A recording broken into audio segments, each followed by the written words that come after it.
guys have punched before? It's a lot of fun, isn't it?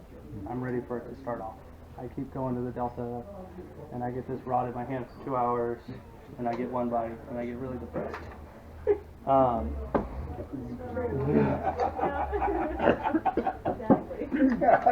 Flipping or punching? I'm going to call it flipping. When I say flipping, I mean punching. It's my favorite way to catch a fish, period.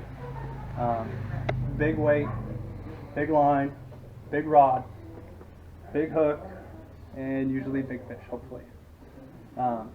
This, you know, it's a slower technique, but it's still a reaction bite, and that's why I like it so much.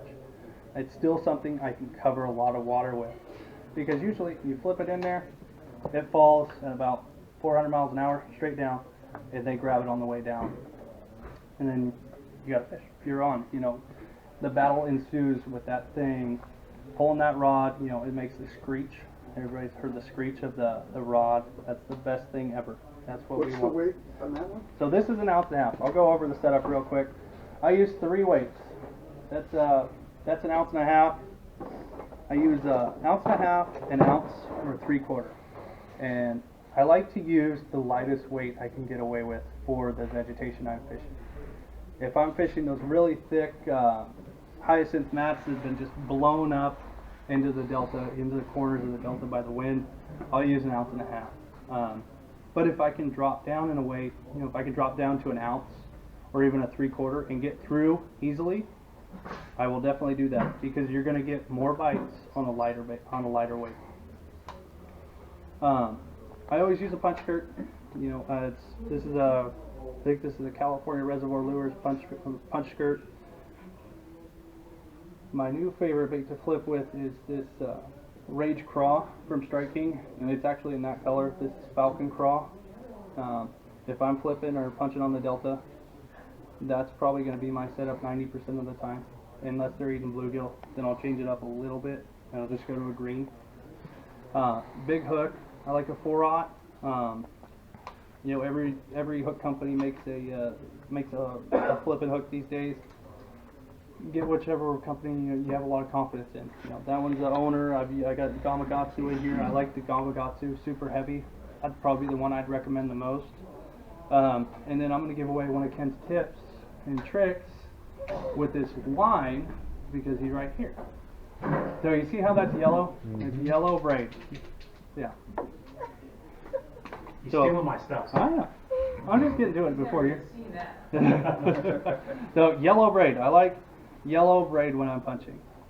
I'll try to get this over with quick because we're running out of time. No, you're good. Take your time. Okay. So 80-pound braid, and this is yellow.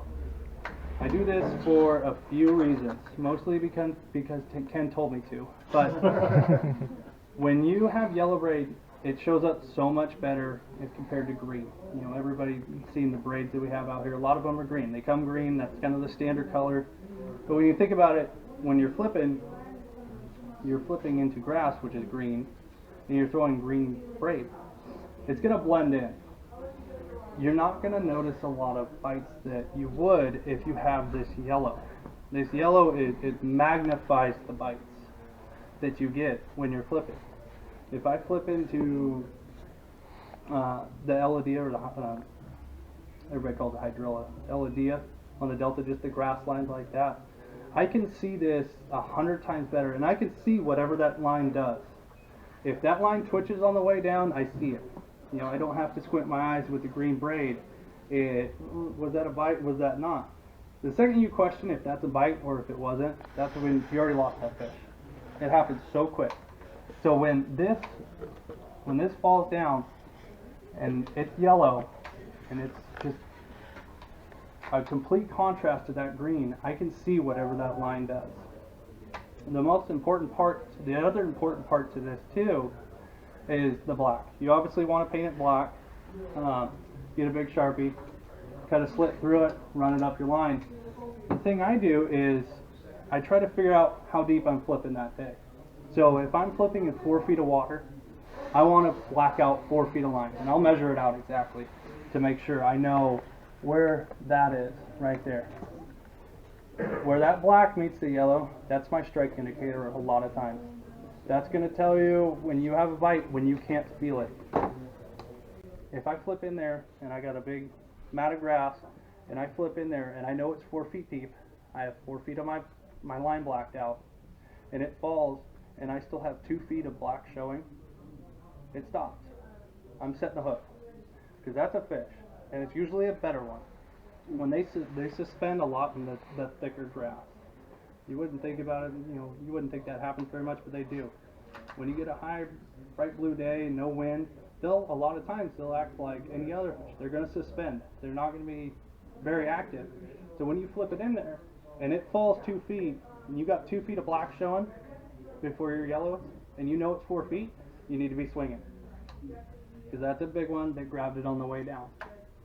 The other time that this is very important is when you flip in there and it falls 4 feet, and then it falls 5 feet and 6 feet and 7 feet, and she's gone.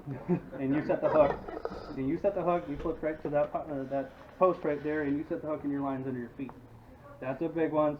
She grabbed it, and it's unbelievable how they do it, because you will flip in there and she'll grab it and she's going, and you will have no idea. It's like she matches the rate of that bait falling, and you've seen it, and I know you have. It matches the rate of that bait falling and just follows it straight down, and it's usually right between your feet. So when you set up, the line cuts through all that line, or all the grass, and you're setting the hook and you feel it for about 2 seconds. Your rod's up here, and she's gone. So when this disappears, and all of a sudden I got so much yellow going underneath, it's not deeper, it's still 4 feet. I know I'm flipping 4 feet, but I have 5.5 feet of line out. I need to start setting the hook, and I need to do it quickly. So, I'll never flip without yellow again. I never realized, I started doing it a lot last year, I never realized how many fish I actually miss because of it. How many fish that are just, instead of check it a few times, you know it's a bite. You know it's a bite. There's no question. When your line jumps on this, it's like a magnifying. It's magnified 100 times. The rod is also very important with this. I use a softer rod than a lot of guys. This is a 795, a DX 795 flipping stick from Dobbins. It's a 5-pound. When you think of flipping into heavy cover, the thickest, nastiest stuff, you think you need basically a pull cue, right? You need a pull cue to get them out. You need to have that leverage over them. I disagree. So I use a 5-power flipping stick. It's a very light, relatively light flipping stick compared to, a lot of other guys, what they throw. They'll throw like the 6 to 7 powers almost. They're just pull cues, and it's not a good situation for me. When I flip in there, I get bit, and I set the hook, and that fish locks me up. When I have a little bit of bend in the tip, that's my buffer zone. It's just a little bit of give, and it'll keep from this bait. When you penetrate this big, it's basically almost a tuna hook. It's so thick. When you penetrate through that fish's mouth and you lock her up on top, and you have no forgiveness in your rod, you're not going to get any forgiveness from your braid because there's no stretch. So you need a little forgiveness in your rod, right? When that fish locks up and she's right here against the top of the mat, the ones you have to go in and get, and she's thrashing around, when you have a little forgiveness, that hook's not doing this. It's not opening up a hole in her mouth. So, what started as a hole that's that tight, and if she thrashes around and you have no forgiveness in your rod, it ends up being, a pretty big hole, and a lot of times the hook will just fall right out. So when you have a little bit of forgiveness on the tip of your rod, just the overall lighter flipping stick, you're going to land a lot more fish. It really helps out in those situations. And it's just the way I like to do it. It's what I'm comfortable with. And if you haven't tried a lighter flipping stick with your punching, I would really highly recommend it, because you will land more fish. Any questions on the punching? What kind of line are you using? This is 80. 80? Yeah, I use 80. I use 80 because I broke 65 too much on rocks when I was flipping it, and those tungstens are about $10 a piece these days, and my wallet couldn't handle any more of that, so I went to 80. I don't have nearly as many problems with it, and it just it works out well for me. Any other questions? What do you use? This, the rod? The knot. Oh, the knot. It's a snell knot. It's kind of my version of a snell knot. I could show it to you after if you want to see that. Yeah, he'll go up to the Yeah. counter if you guys want. Yeah, I can go to the knots and counter, stuff like that. but it's a snell knot. All it does is basically, instead of having the line tie directly to the eye of the hook, you're tying the knot to the shank, and you're having that line be free through the shank. So when you do get bit, you see how that kicks up like that? You want it to kick up like that because that's a big weight.